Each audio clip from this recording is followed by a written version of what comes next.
I just recalled that we had not started recording, so I started doing that to the cloud. Thank you.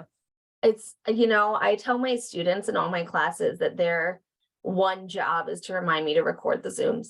I'm Dr. Rachel Friedenson. I use she, her, hers pronouns. I'm an assistant professor of higher education at St. Cloud State University, right here in the middle of beautiful, snowy Minnesota.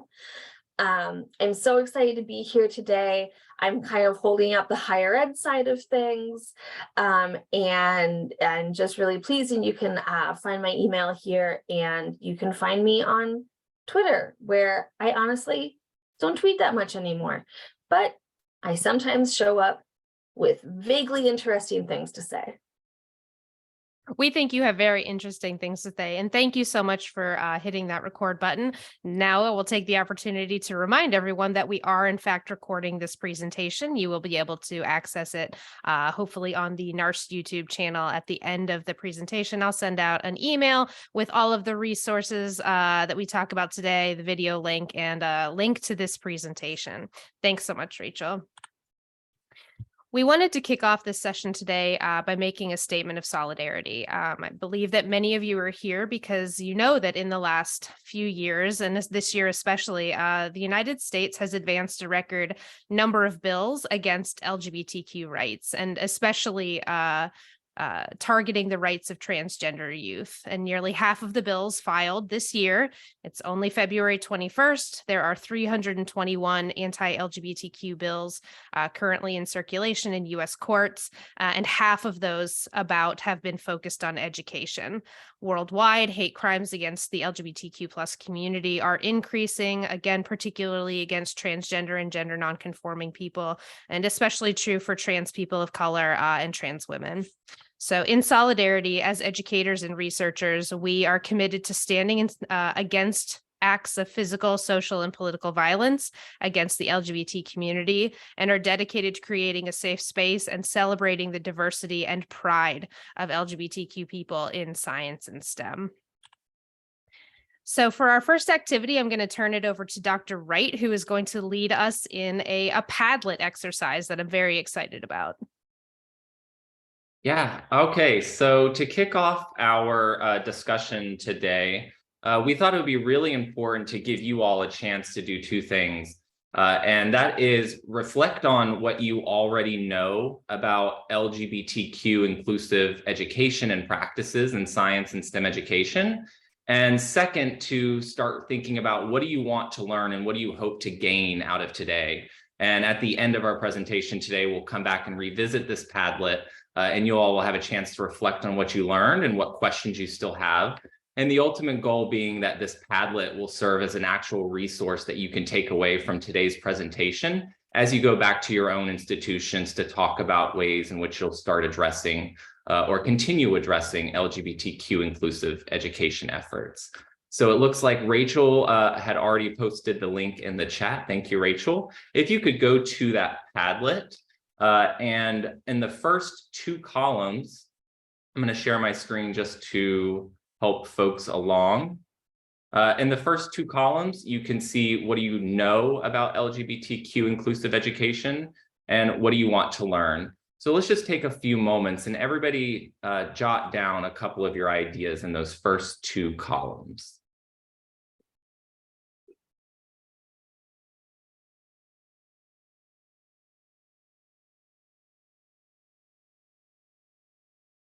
And if you're feeling a little shy and not sure what to write, you can also rate other folks' responses on the Padlet. So if somebody writes something that really resonates with you, you can just actually star it and rate it.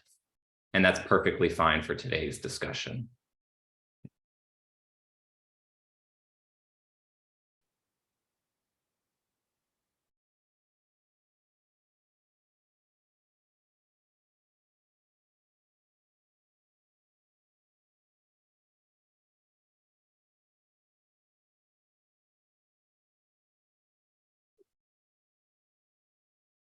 And for folks just entering, I just posted the Padlet link one more time in the chat. Oh, great responses. Tons of responses coming in.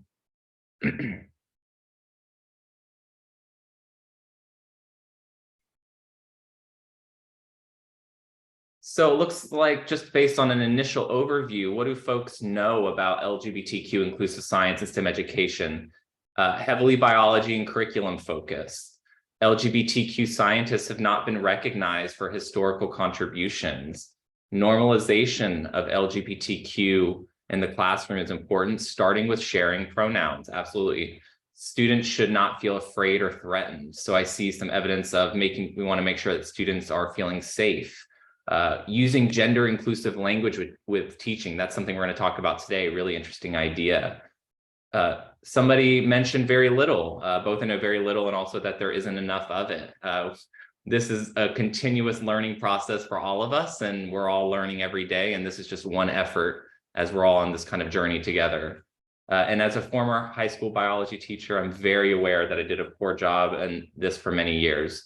And so it looks like we have a wide range of ideas here, folks a little bit more aware, and then others who are starting to think about some of the ways that they might change their own practice.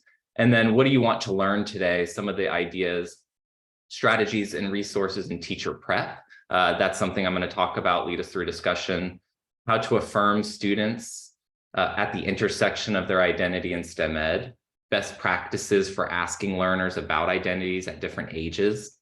Strategies for supporting new and practicing STEM teachers to become more inclusive of LGBTQ issues. Engaging resistant educators and researchers. I like that phrase, resistant. How to find resources and finding and building community with others. These are all some really great ideas, and I think we've been really intentional in that we will address many of these questions that you all have just posed on the Padlet. So with that, I think we are good to move forward with our next set of slides.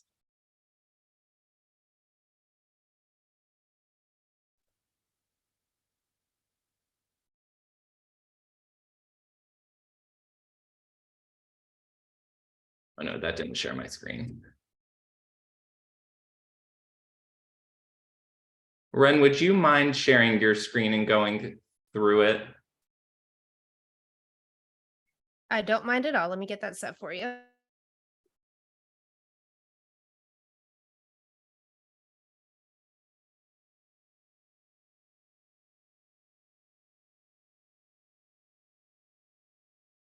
Fantastic.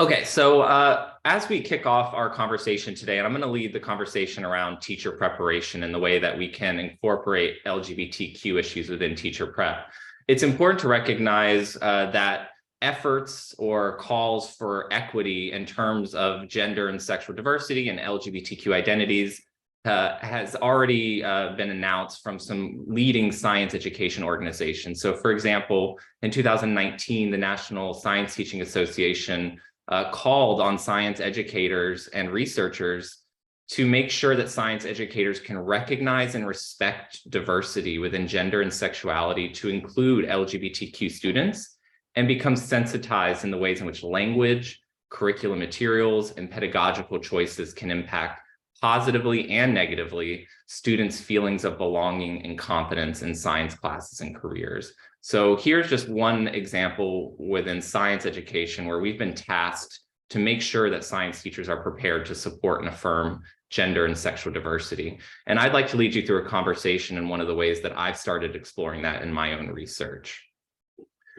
So a little bit of background into how gender and sexual diversity has been discussed within teacher preparation. And throughout my portion of the presentation, I'll refer to GSD. That means gender and sexual diversity. So research shows that GSD is rarely addressed in teacher education programs. And when it is addressed, it kind of follows one of three approaches. The focus is either on ensuring student safety. The focus is on representing LGBTQ people, ideas, and topics within the curriculum and fostering respect. And then a third approach, which is less often implemented, is actually disrupting science practices that require the need to attend to student safety and representation in the first place. And so those three paradigms, if you will, are really the ways in which LGBTQ inclusive education have been implemented in teacher education programs. There's been an explicit focus on how pre-service science teachers think and feel about sexual orientation, but gender and sexual diversity is much more than sexual orientation. We have other aspects like sex, gender identity, gender expression, just to name a few. And so we need to really understand how science teachers and pre-service science teachers specifically think about all of these different constructs of gender and sexual diversity. And so research shows that there's a gap in the literature looking at pre-service science teachers and science teacher education programs. A finding from the National School Climate Survey conducted in 2021 of over 22,000 LGBTQ students found that science and math classrooms were the least likely to be reported as having positive representation of LGBTQ-inclusive curricula. That's compared to a really high number, like almost 63% in history and social studies. So there's a really strong need for STEM classrooms to implement inclusive curricula. Research from the same school climate survey showed that since 2019, there's also been an uptick or an increase in the frequency of homophobic and negative remarks from teachers about students' gender and sexual identities. So when we think about the absence of curriculum and the uptick in teacher remarks, it's a reasonable argument that teacher education programs have a role in supporting teachers in addressing GSD inclusive curriculum. And there's lots of positive impacts this can have. It can lead to students feeling less unsafe. It can impact academic performance, educational aspirations, and promote a greater sense of belonging. The impact is also expanded to non-LGBTQ students, where all students gain an enhanced sense of empathy and acceptance of diverse identities. So there's a need to address gender and sexual diversity. So to illustrate my ideas on preparing science teachers and science teacher preparation programs, I'll be presenting a little on my dissertation research entitled Queering Science Teacher Education. And the purpose of this research was to investigate pre-service science teachers' attitudes and beliefs about gender and sexual diversity inclusive science teaching, and explore how they changed after participating in a GSD-infused intervention designed around a framework for teaching advocacy and for queer youth.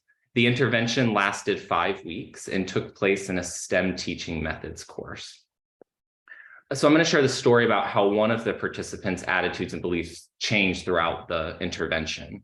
Drew identified as a white, bisexual, cisgender male who was pursuing a degree in biology education. Prior to the intervention, Drew showed the most supportive attitudes and beliefs about GSD inclusive science teaching compared to his peers. Interview data also revealed that he primarily talked about it in terms of student safety. For example, prior to the intervention, Drew said, "I think that those students specifically often have a tougher time and need more support from understanding adults." After the intervention, there was not much quantitative change in Drew's attitudes and beliefs, as he still had the most supportive attitudes and beliefs compared to his peers. However, interview data revealed that Drew actually started talking about a more transformative and critical approach to GSD inclusive science teaching compared to student safety. For example, after the intervention, he said, for the Punnett squares, gender neutral designation should be used for the parents instead of parent one, i.e. parent one instead of father. There was another participant, Aria, who identified as a white, straight, cisgender female, also pursuing a degree in biology education. And prior to the intervention, she had the highest endorsement of heteronormative attitudes and beliefs compared to her peers. But after the intervention, there were some really interesting changes. After the intervention, Aria said, "I'd like to make it so that all of my units are like that," based around something like the sex testing of athletes. So even a student who started with really strong heteronormative attitudes and beliefs made some really important changes. So based on the quantitative and qualitative data of 7 participants, there are 5 recommendations I propose for science teacher education programs to address gender and sexual diversity. Provide coursework and field experiences that focus on LGBTQ identities, develop professional development that focuses beyond bullying and safety, integrate accurate knowledge of intersex, hormones, and LGBTQ scientists, embrace the emotional discomfort and the group dialogue that's going to come around using GSD language and negotiating what those terms actually mean. And then anchor gender and sexual diversity within an ambitious science teaching framework. So very quickly, these are just a few quotes to illustrate in my intervention, those 5 weeks. These are some of the really impactful ideas and from the words of the participants. So as you all are thinking in some of the ways that you can address LGBTQ inclusive education through the lens of teacher education, these are some of the practices that you can start thinking about. How are you engaging students in group dialogue? Are you focusing around GSD terminology and language? Are you providing this information through the context of relevant case studies that integrate accurate knowledge of intersex, hormone, and LGBTQ people? So these are some of the ways in which you all can hopefully start thinking about how your teacher education programs are and are structured and can be improved. And then finally, for supporting researchers' efforts, I recently, with my advisor, developed a framework for gender and sexual diversity inclusive STEM education. This paper is open access in science education, so you all can view that for free. And the premise of the paper was that we conducted a systematic literature review of 81 publications on supporting and affirming GSD in STEM education context. K-12 and college, higher education. We used inductive thematic analysis and epistemic network analysis to identify 6 foundational constructs to the literature. And we framed those around those 3 paradigms that I mentioned at the beginning, in which GSD is often implemented into teacher education programs: safety, equity, and critical theory. And this is really the framework, the conceptual model that we propose. On the left side of the model, we see 6 foundational constructs that we identified throughout those 81 publications, things from heteronormativity all the way down to using GSD language.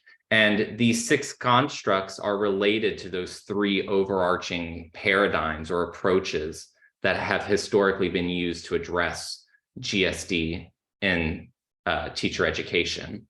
When we think about what the impact this has on teacher knowledge and eventually students, we can design interventions taking into account teachers' prior knowledge, their prior skills, as well as their attitudes and beliefs, design professional development that can influence their practice.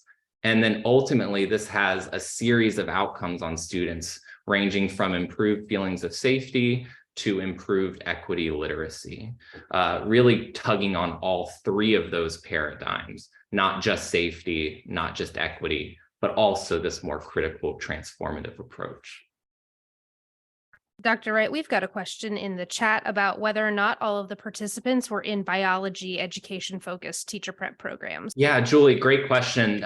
For this study, most of the participants were biology. 3 out of the 7 were. 3 of the others were chemistry, and 1 was earth science. So there were a few other disciplines represented in that as well. Great question. And then I finally thought this would be a good place to plug in and think about when we're talking about teacher preparation. Of course, our teacher candidates themselves may identify as queer, trans, or gender nonconforming. And so we also, as teacher educators, have a responsibility to attend to those students. And there's a paper that's been published recently by Con and Paul Gorski that really describes this idea of the teacher exemplar in the United States and the ways in which teachers who don't fit the norms of behavior, appearance, and oftentimes sexual orientation or gender identity are punished and often, many cases, lose their jobs. And so the authors talk about the fact that teachers often live in this apartheid of the closet, in which they maintain this separate but equal status quo, in which as long as they remain in the closet and they're only separated morally and emotionally, then they can kind of maintain their daily living with non-queer and trans folks. And I just think this idea of living in apartheid of a closet, it really speaks to the need for teacher educators to attend to queer and gender non-conforming teacher candidates themselves. And then some of the things you'll have to think about are the ways in which education is so intertwined with religious fundamentalism, and how do we disentangle those? We have to remember that changing policy does little if individuals and institutional cultures stay the same. We have to actually kind of address individuals and institutional structures, and maybe those come before policy, or maybe they're all very intertwined. And then we also need to recognize that teacher education programs omit gender identity and sexual orientation and institutional oppression. And so one way to support this is by queering science teacher education programs, which is where my research kind of fits in with this presentation. Thank you so much, Dr. Wright. You've brought up some really important points about preparing our teachers and also taking care of our teachers who do identify, as LGBTQIA+. Also, a consideration is this has come up in the questions that we allowed everybody to ask before the presentation. How do we protect our teacher candidates, especially in regions of the United States and in states where there is more political hostility towards these students? So considering your student placements, right, in your fieldwork, are we putting our students in danger, in harm's way, by having them teach in unsupportive classroom environments? Dr. Wright, do you want to say anything to ask that question about how do we support our teacher candidates in the face of hostile legislation? Yeah, I mean, I think that's a really interesting question, and I'm not sure I have the right answer, if you will. I can speak from just kind of my personal experience of moving. I'm heading towards Missouri, and during my job talk there, I actually had students come up to me and say they had never interacted with a queer educator before. They had never seen one in their K-12 experience.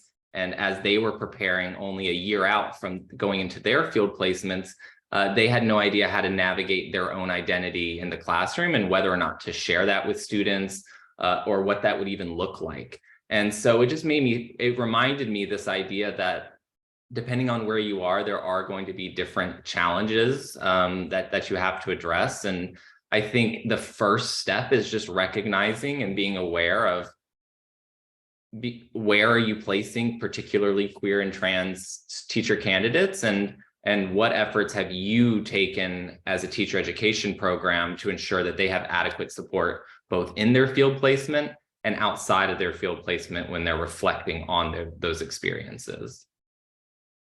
Awesome. Can I chime in there just really Please. quickly? So on the higher ed side, where many of these teacher prep programs exist, it's also really helpful for any of you out there who are educators in a teacher prep program to really think about your location. So if you're in a private institution, a lot of the new laws, like the ones in Florida and the ones in Oklahoma, don't apply to you.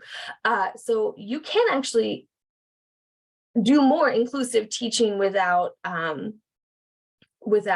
because you're not in a public institution, which means you can do different preparation for your teacher candidates in order to both support LGBTQIA+ teacher candidates themselves and their potential students out in the schools.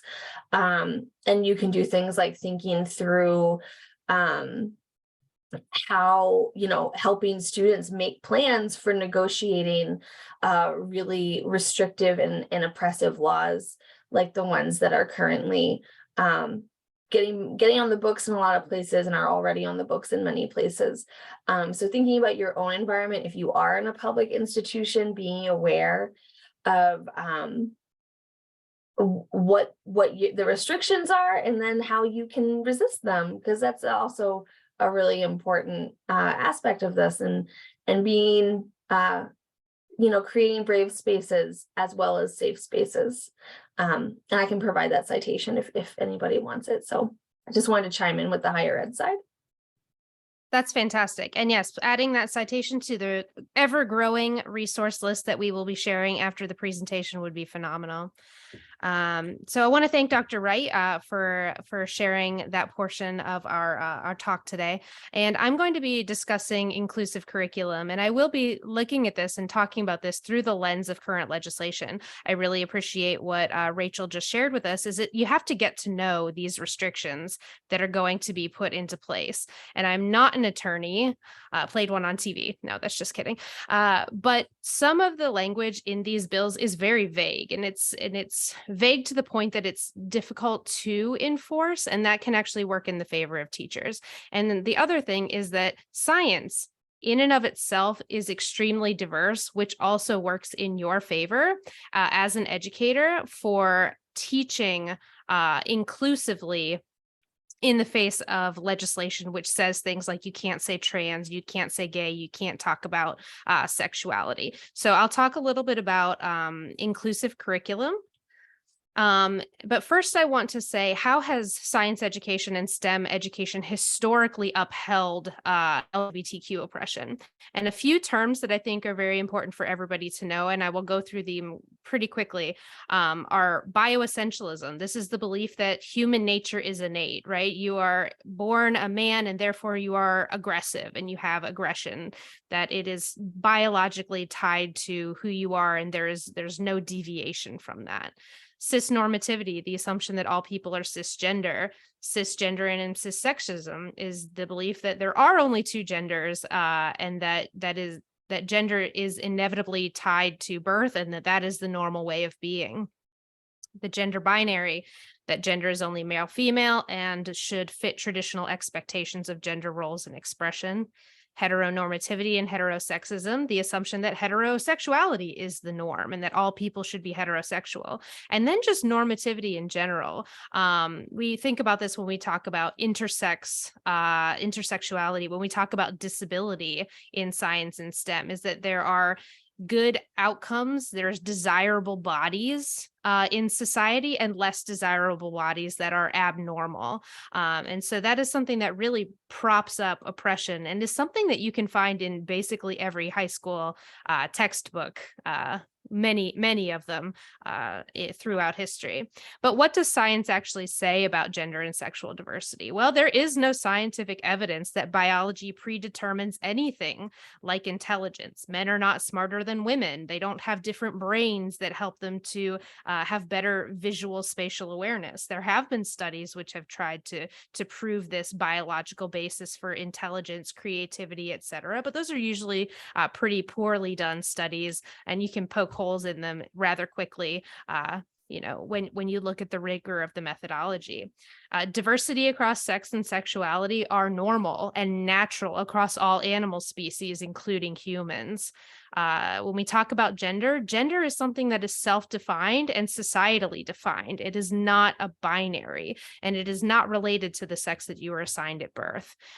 Sex is not binary, nor is it simply or uniformly, it is not simply defined, nor is it uniformly enacted. When we actually talk about what sex is in biology, it is a composite of many biological attributes. And I'm sure I'm preaching to the choir on this, but it includes many attributes that are variable in humans and other animals, and that can change via natural and artificial processes.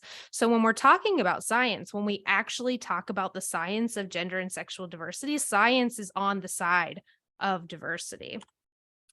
And so I really want to quickly go through a literature review for a study that I recently did on LGBTQ inclusive curriculum. So big picture, there is a general lack of consensus on what constitutes an LGBTQ inclusive curriculum in science and STEM. Dr. Wright showed that wonderful literature review that I highly recommend that everybody read, because it is a great snapshot of the work that has been done, and a lot of really great work that has been done in trying to home in on what does LGBTQ inclusivity mean. In general, as we move forward through time, trans perspectives have been underexplored in curriculum and teacher education studies, which may just be to a historical lack of nuance, particularly with theoretical framing and things like that. And I will get to that in a minute. When there are studies of trans teachers, it tends to be focused on their classroom experiences, which is a very vital and important piece of research. But there generally hasn't been a lot of work done on how trans lived experiences impact teachers' pedagogy. How are they teaching about queer and trans inclusion, LGBTQ inclusion? And so I lost my controls, did a study for my dissertation of 10 teachers who identify both as transgender and as queer. And what we did together was we did a series of phenomenological interviews with each participant that were focused on pedagogy and practice, right? How does your lived experience as a queer and trans person influence the way you teach? In addition to those interviews, teachers also submitted materials that included positive and negative representations of LGBTQ inclusive science education, right? So what are these teachers who have this experience? What are they using? What resources do they use to teach in gender and sexual diversity in their classroom? And what do these things have in common? So triangulating the interviews with their instructional materials and reflective teaching statements about how different concepts were taught in the classroom, did a lot of deductive and inductive coding analysis to arrive at a very condensed 3 principles for curriculum that I will share with you today.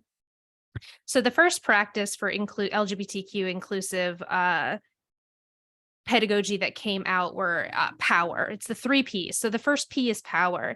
It's engaging in lessons and activities that showcase how science has historically upheld oppression, which we have already discussed, but also how science can be a corrective measure for addressing inequity. We already do this in our science curriculum. We talk about the Tuskegee experiment. We talk about Henrietta Lacks. So there is a precedent already set for having these conversations in classrooms. So a little reflection exercise is, are you engaging in the constant practice of knowing and disrupting the ways that science and STEM education reinforce social functions of gender and sexuality? How are we upholding and continuing to prop up those norms? And what are we doing to try to minimize that influence? So Dr. Wright also mentioned this case study module as part of his intervention with the teacher candidates. It's one that we like to recommend. And this is an online module that explores how sex has been defined and measured through the history of sporting, right? This is very timely, especially when we're talking about transgender athletes and transgender children playing on sports teams, and how sex determination and human development in sex verification testing is extremely flawed and has historically been extremely flawed. This is a great module because it highlights the way that people with intersex traits have been mistreated, objectified, ostracized in the athletics community based on differences that are completely natural and random. There are oftentimes an anecdote, people who assumed they had a certain set of sex chromosomes undergo sex verification testing and find out, oh, wow, that was not I don't have the chromosome set that I was expecting. And so that is something that I think is a really good resource, and things like this can be really useful resources. And again, this is just talking about science, right? When you are looking for resources that are case study or are interactive modules like this, it's important to not encourage students to argue or broadcast opinions about the validity or nature of marginalized groups, right?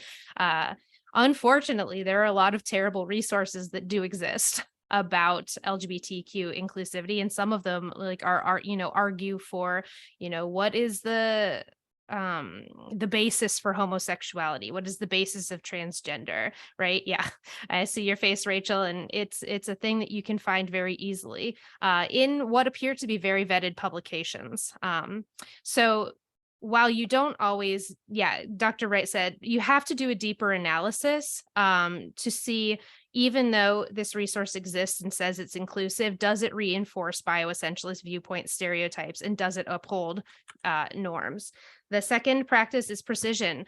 This is about the science. The sex binary is something that we teach as an extremely oversimplified explanation of sex and sexual diversity. So we have to refuse these scripts, teach the actual science. Students can handle it, right? Ask yourself, are my materials and explanations oversimplifying to the point of exclusion or inaccuracy? Are we stigmatizing variation in gender and sexual diversity, or are we celebrating diversity as the naturally occurring phenomenon that it is? Quickly point out to this guide that I really enjoy is this is an example of a like for like substitution of language that really gets away from the reinforcement of some of these heteronormative scripts. It focuses on biological mechanisms rather than gendered outcomes when discussing evolution's genetics and reproduction. So instead of saying women produce eggs, ovaries produce eggs, right? That is scientific and that is accurate. X, and then talking about the philosophy of normativity, right? X and Y are the most common set of chromosomes. We need to get away from data that says, that is defining normativity, and be a lot more expansive and inclusive in the things that we use, the resources that we use to teach. Be aware of some of these, I hesitate to use the word gimmicky, but these popular resources that just reinforce scripts. I think we've all seen this genderbread person and have used it. I have used it. But when we actually dig down, what does this graphic do? It actually reinforces hegemonic scripts about gender and sexuality. And I very much recommend that people don't use this. It's gone through, I think, 6 revisions at this point, the genderbread person, because it is such a difficult topic to conceptualize and put in an infographic or in a visualization. So teaching the science is always going to be your best bet, because again, science is on the side of diversity. And then last but not least, as we have been discussing, provenance. When selecting materials, you have to assess the provenance and credibility of the resource. There are resources on the NSTA website right now. There are resources that exist everywhere that appear to be properly vetted. And so just because a member of the LGBT community has created a resource, or just because it says that it's inclusive, it may be old, it may be outdated, It may have been holding on to hegemonic scripts at the time, like born this way. We don't use that anymore, right? We try not to reinforce this idea of bioessentialism. So it's really about learning and understanding and being able to critically assess whether or not the resources that you're using are reinforcing stereotypes or some of these things that we're trying to get away from. So with that, unless Dr. Wright or Dr. Friedenson have anything to add, we will move forward into student success. Great. Dr. Rendy, do you feel okay still sharing your screen? Sure. Great. Can.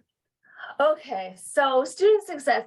Again, I am an assistant professor of higher education. So I have a little bit of a different view of these things. I do a lot of STEM and STEM equity research. And this is one particular project that I work on with a whole bunch of wonderful people. If you can click down, I'll start talking about that. So as a couple of notes before I really leap into things, I use slightly different terminology here.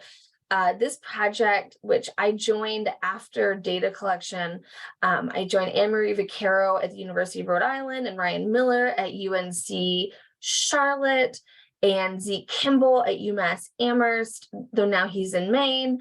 And we have several other wonderful people working on the project, including some graduate students, Desiree Forsyth, Meg Jones, Rachel Forrester, Kat Stevens. Many of them are now actually graduating and becoming professors, and they're all amazing.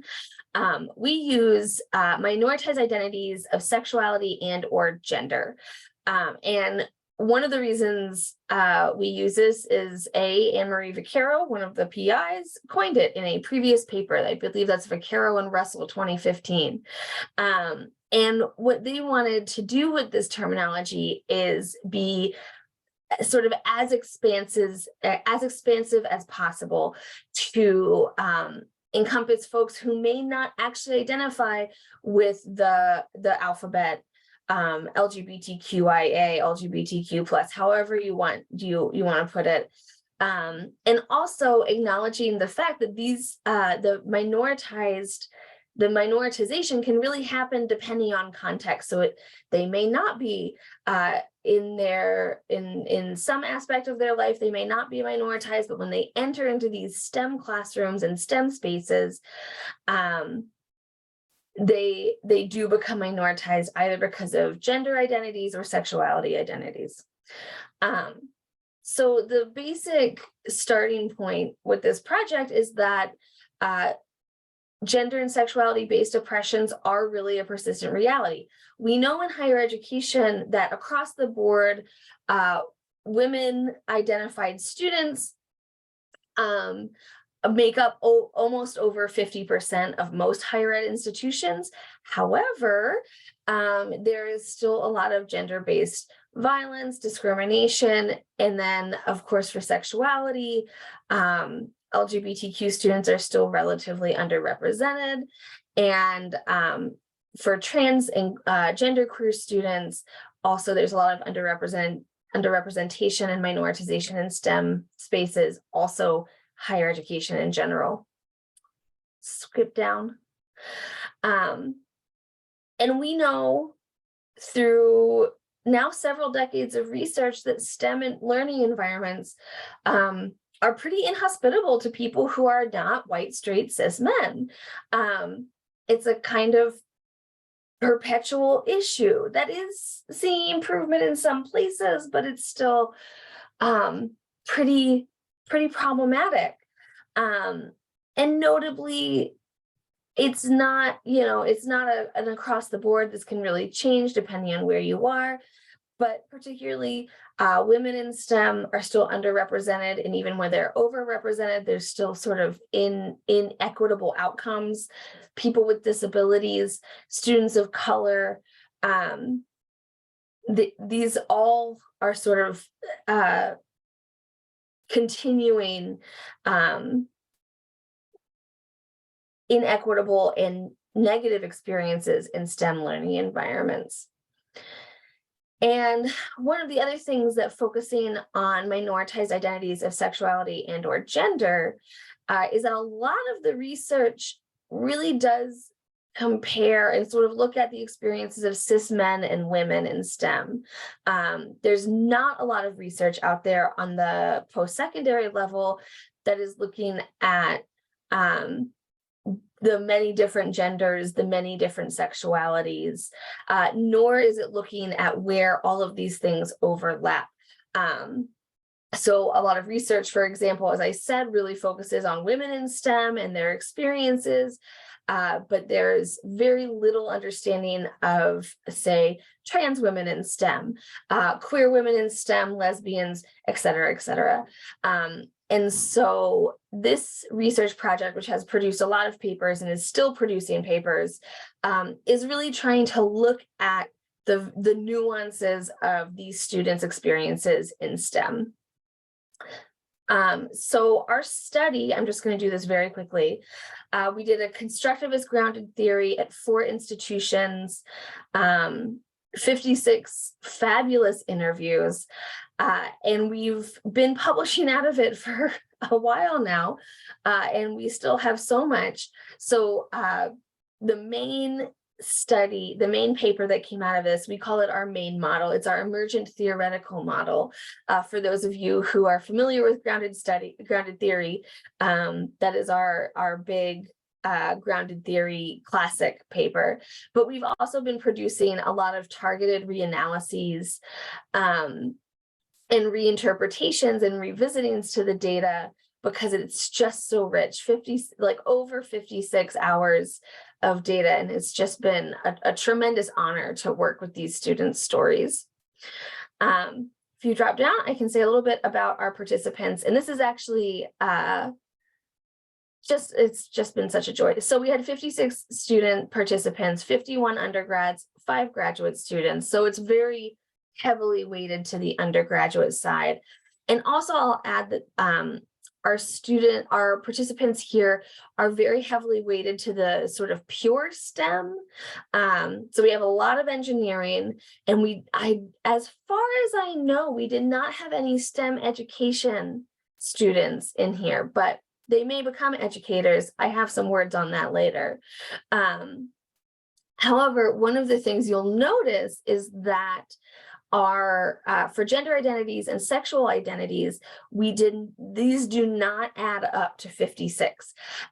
They add up to way more than 56, because one of the things that during data collection, we decided to do was, rather than in the demographic survey that potential participants filled out, rather than creating the choices for them, which is a really fraught process for anybody who has done any sort of survey research, trying to decide what your gender categories are going to be, or your sexuality categories are going to be. We just left space for students to describe themselves in as many terms and ways that they wanted and that they do. So many people put in multiple terms. So for example, we had several people say, gay and lesbian and homo-romantic, or queer, asexual, woman-loving woman. That was not actually that combination that I remember off the top of my head. And we did the same for gender identities. And you'll notice that some people did use the female and male language, or they often would say they were a cisgender man or a transgender woman. They would combine terms a lot. And we don't have it listed in this particular set of categories, but I think my favorite term the student used was "fuck it, autistic is my gender." So that was a really delightful interview to read, and a really wonderful student. So if you'll click down, the way I'm going to talk about some of these studies is I'm going to talk about some of our findings and then the implications that they mean. That for higher ed and post-secondary environments, which does include teacher preparation. This is not stuff that is just for STEM. So in our main model, we found that students, MIOSG students in STEM, made meaning of their experiences both in a chronological way, sort of we used to call it the temporal surfboard because it stretched across our model. But so they were really often interpreting and making meaning out of their experiences in terms of their past. So a lot of them would talk about high school, their initial coming out experiences, and in their future. The students in these interviews did a tremendous amount of forecasting for what they thought their future lives as people with minoritized identities of sexuality or gender would look like. So they were really thinking actively about, where do they want to work? Do they want to stay in STEM? Do they want to do other things? Several students mentioned potentially pursuing something more in terms of my line of work in higher education and student affairs, because they saw it as a more queer-friendly place than necessarily going into industry. And they also were situating, go back up. They were also situating their experiences in these broader systems of power, privilege, and oppression. So they were really thinking about the ways that their experiences are centered in not just what's happening in their lives and not just what's happening on their campuses, but these broader ideas about equity, equality, justice, privilege, power, and oppression, et cetera. And so one of our sort of perennial suggestions is to not just increase the visibility, but also inclusion and equity for MIOSG people and topics in curriculum and campus programming. So that could be things. So at the University of Rhode Island, they have a really cool initiative that got set up that has profiles of LGBTQIA+ people who are in the faculty and the administration. So students could identify people in their fields or at their campuses who they could potentially talk to, including, as both of my wonderful co-presenters have pointed to today, including issues about gender and sexuality diversity in curriculum is really important, and in campus programming for these students. Also on this slide, we found in this initial model that these students' presence that was their post-secondary context in their colleges and universities. And that is a tremendously complex world to be living in. There's academic and professional environments. So that was like their departments, their particular programs, the sociocultural environment, which included the sort of socio-political stuff happening, not just in the US, but also in their particular state or region. Several of these institutions were in the South, and there was a lot of struggle with that for these students. And then their everyday microclimates, and that's classes, libraries, labs, study groups, and that they were really experiencing being minoritized and navigating their multiple identities in all of these spaces all of the time, which is exhausting. And so one of our recommendations is to really be explicit about recruitment, retention, and climate initiatives. It's not just enough to be like, yeah, people, it's higher ed, there's lots of queer people in higher ed. It really needs to be very explicit, and welcoming, and more inclusive. Next slide. One of our other papers that I did not get to collaborate on, which remains heartbreaking for me to this day, is about dude cultures in STEM, particularly in engineering. During initial analysis, my wonderful co-authors realized that many students were talking about these STEM climates that really emphasized heterosexuality, hyper and toxic masculinity, so all of the competition, sort of ego-driven situations that we associate with toxic masculinity, as well as explicit from other students anti-LGBTQIA+ discourses. So like overt cis heterosexism and homophobia. And one of our implications, and we get more in depth in this in the paper, is that we really need, all of us, other students, as faculty, as staff members, need to recognize that this culture is pervasive and happening. We need to start to disrupt it, both in curriculum and outside and in co-curriculum, and then also dismantle this idea of a bro culture, that you really need to participate in this hyper-masculine, heterosexual way of being in order to be successful in STEM. And then finally, and this is really hitting on that student success that I was ostensibly supposed to be talking about. So higher ed research really emphasizes student engagement as a high impact practice that really helps students be successful in college. Many of you may have heard of sense of belonging. It's all over campuses these days. And one of the ways that students can really achieve that sense of belonging is to participate in clubs and organizations. However, for our participants with minoritized identities of sexuality and or gender, this participation was really fraught. First, because their workload was so heavy. We heard from so many students that they just had so much homework on top of all the rest of their lives that they didn't have time for anything else.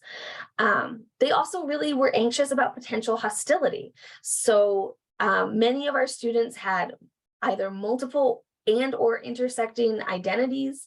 So there could be students of color who are also have minoritized identities.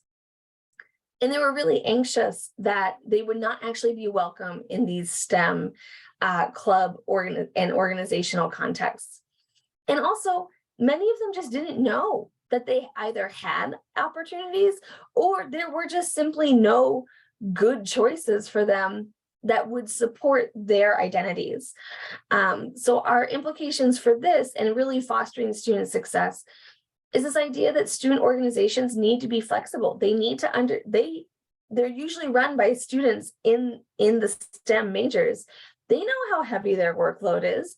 Maybe having Zoom and in-person options would be really helpful. They need to be safe spaces for a multitude of identities. So it's not enough to just be a women in STEM organization. You need to support all women, all gender identities. And that really gets to our third point, supporting intersectional identities. And this goes across gender and sexuality spectra to also race, ethnicity, socioeconomic class, all of that good stuff. I think that is my last slide, correct? Thank goodness, I'm done, right on time. And beautifully done. We really appreciate your perspective and experience and sharing all of that research. And though Dr. Friedenson does focus on higher ed, there is a lot of things that we can take away, especially through K through 12 spaces, when we think about student groups, student affinity groups, sense of belonging, inclusive classroom climate, and being intentional and understanding the intersectional experiences of our students and what they're bringing to schools. And so we've added a new section to our presentation based on the wonderful questions that you all submitted in advance of this conference. A particular shout out to our friend and colleague, Nellie Morosi, who is here, who had some wonderful questions about conducting research. So we'll lead into that discussion. And we really wanted to talk about this idea of doing research together. Questions that were asked were, how do I, as someone who does not have an LGBTQ identity, or who is not transgender, who is not gay, you know, who is not part of the entire, right, of course, the monolith, LGBTQ is not a monolith. So how do we work together to collaborate on research?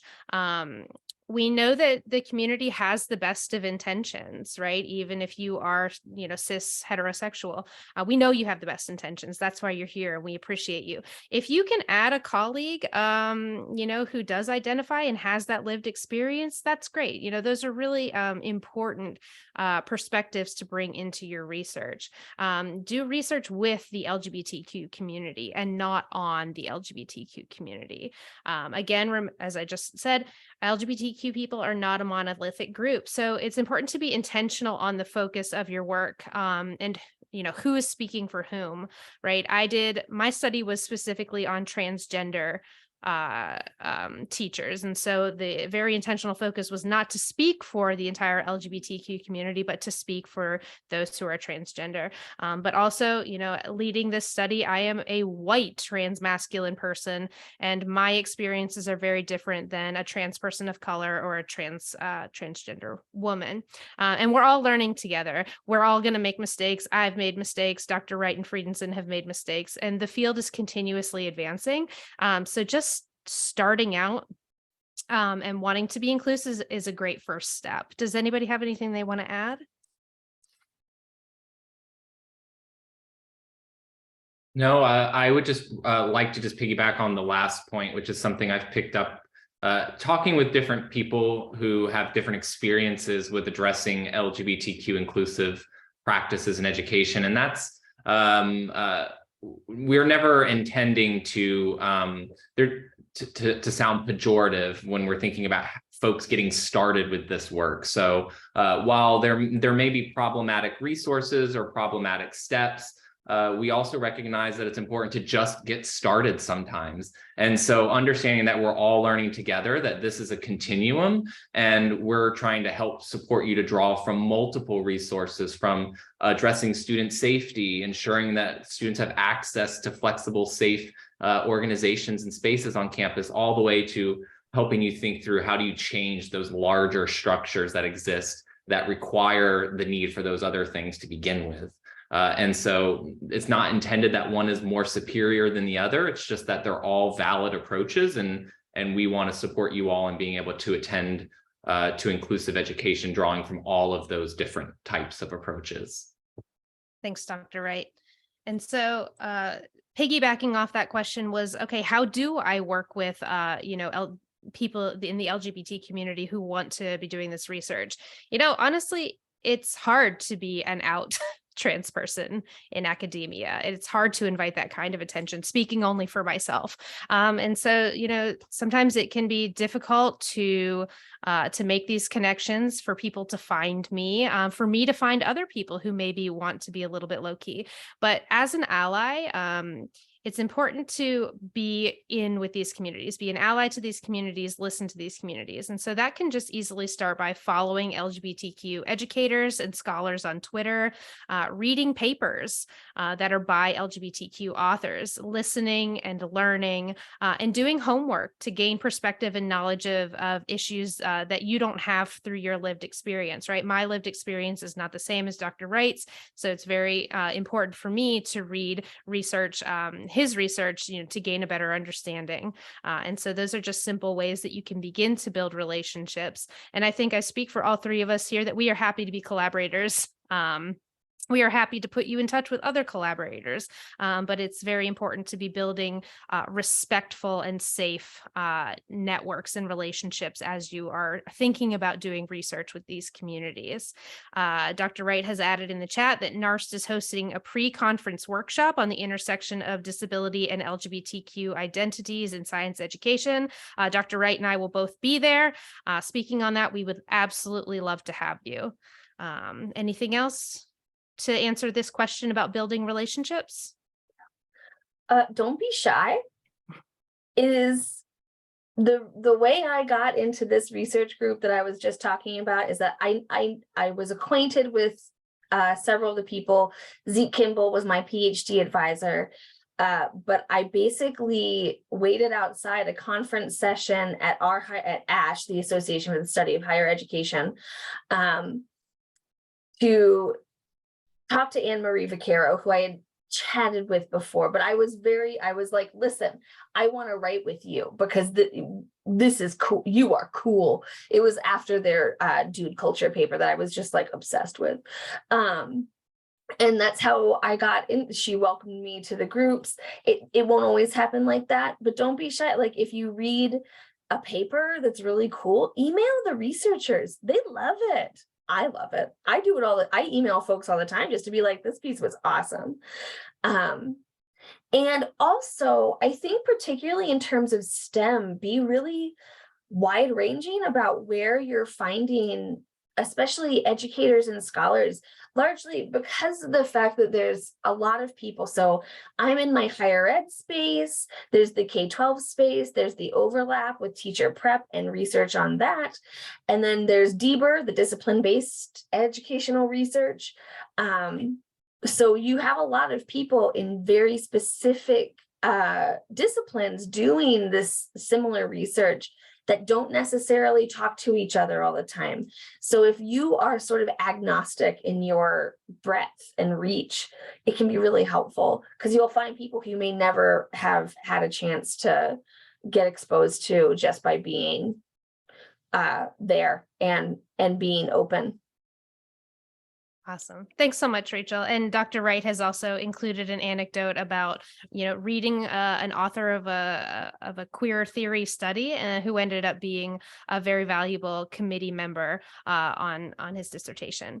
So another thing that came up, another question was, wanting to do more work with trans communities because it is such an underrepresented area of research and science education.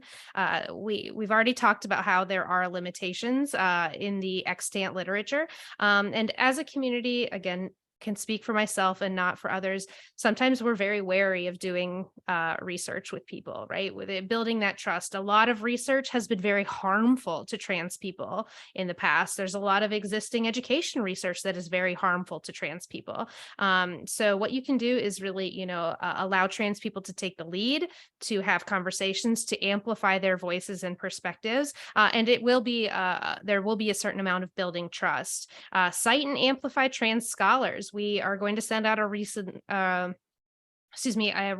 list that has a lot of work that you can look to, and look who they're citing, right? Continue to get those voices out there and amplify them if you can. Sorry. One of the other questions was, what are some theoretical frameworks that we can look to? And I think, Dr. Wright, do you want to go ahead and take this one? Sure. I just put the slide in here just to illustrate what some of the different theoretical frameworks when you're thinking about gender, sex, sexuality, and how you define those within your work. And two big theories that and some resources to help guide your thinking. So queer theory is a useful framework. But as I've been actually collaborating with Ren over the past couple of years now, it's wild to think it's been that long. We've been actually thinking about some of the limitations even of queer theory. And most recently, there's been kind of the development of this newer idea of critical trans theory. And we're really leaning into this idea that perhaps actually addressing science ed and STEM education through this trans perspective also includes a queer perspective, but it centers trans voices and experiences, which is really missing right now in the research and in practice. So as you're thinking about some of the tenets of critical trans theory, if that's something you're interested in drawing from, it kind of just speaks to these three ideas, this idea that gender is multidimensional, genderism interacts with other forms of oppression. So genderism, sexism, heterosexism, all of those things interact with each other.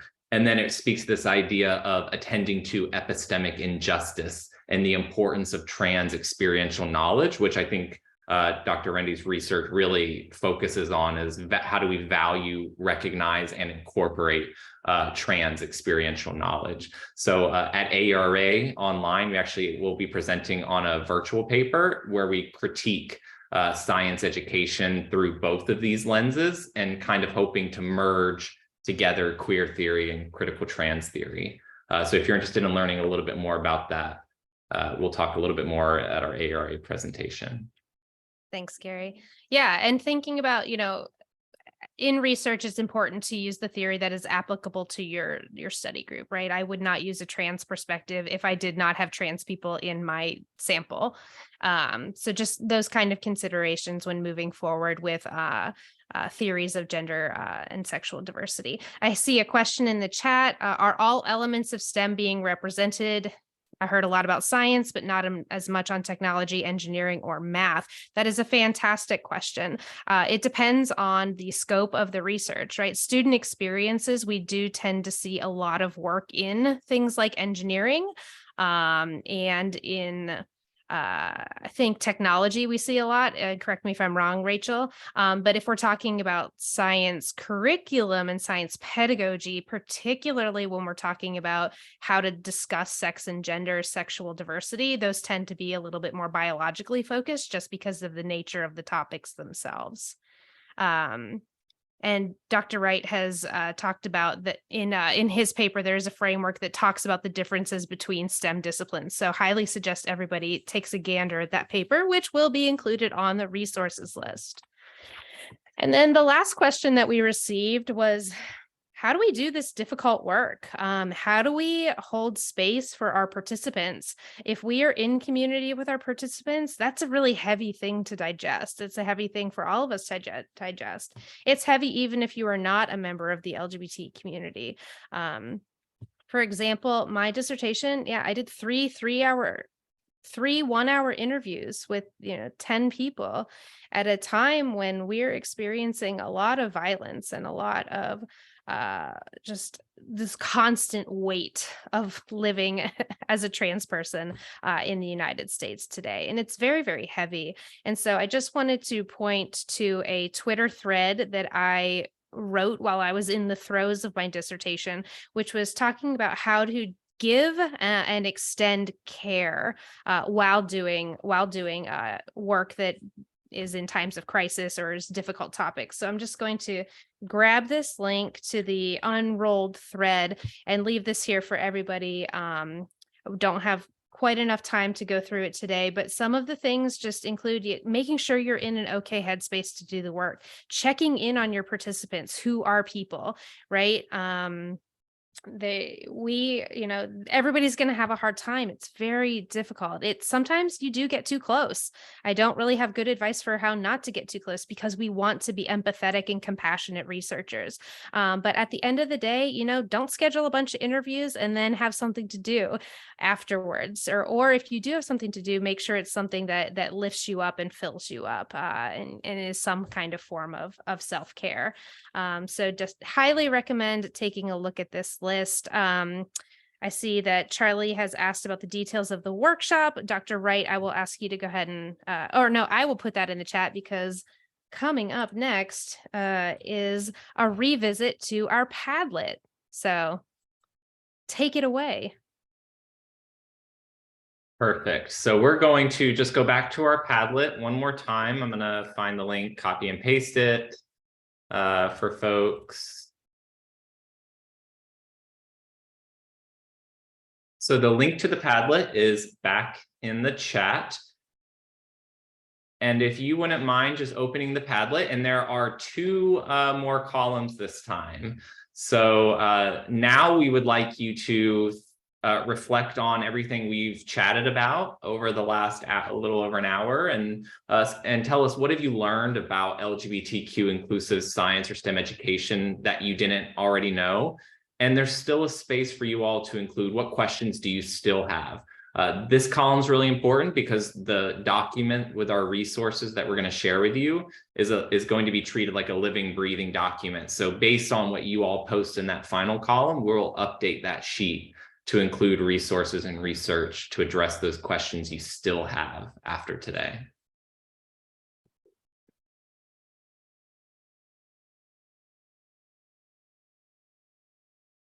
Somebody said that they were aware of the gingerbread person, and now they're kind of aware that it's problematic and needs revision. So starting to think critically about what they're already using in their work. How much work there is to do in the realm of STEM education. Yes, it's a very small group of kind of researchers and scholars doing this work, and there's still a lot of work to do. We need to actively recruit and include.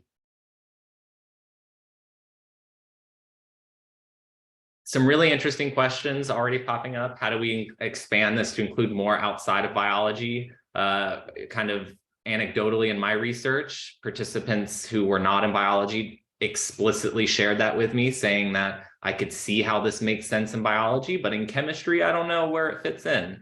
And I think that speaks to the work that we still have to do in kind of deeply analyzing and reflecting on the ways in which other science disciplines have kind of fostered normativity and heteronormativity. How do we vet current resources to make sure they're up to date and not problematic?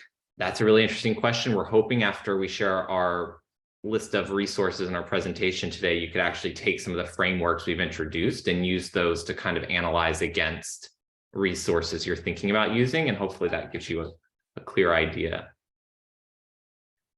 And then folks are still interested in recruiting LGBTQ participants, colleagues, mentors, et cetera, in states that are hostile, which I don't think I have a definite immediate answer for, but it's something to really strongly consider, and wondering, do LGBTQ people even want to go to those hostile areas? I can say it was a major decision where I did and did not apply when I was applying for positions.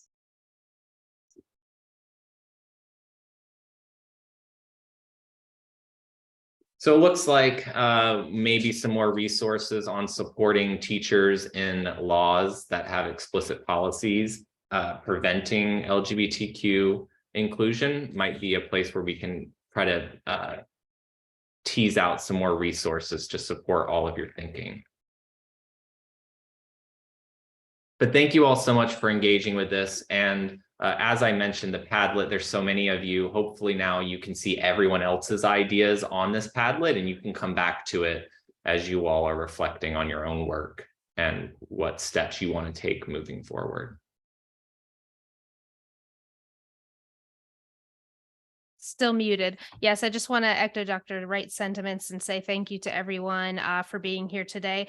We'll have our contact information written here on this slide to make note of. And in a follow-up email, I will send out a link to the video. We are anticipating that this will be hosted on the NARST YouTube page. There will be this presentation, PDF, and then also the resource guide that we have alluded to. In the chat, I have added a chemistry resource that I really love. I definitely encourage everybody to take a listen to that. It's talking about how chemistry is also non-binary and science doesn't fit neatly into categories, and how that helped a particular young scientist come to terms with their own non-binary identity. And then I have also added the this is all the information I could find on the fly, but our NARST pre-conference workshop, that's the date. So we hope to see some of you there as well. All right, that wraps us up. Thank you so much, everyone. It was a pleasure having you here today. And please don't hesitate to reach out. We are here as a resource for you. Bye, everybody. Take care. Stay well.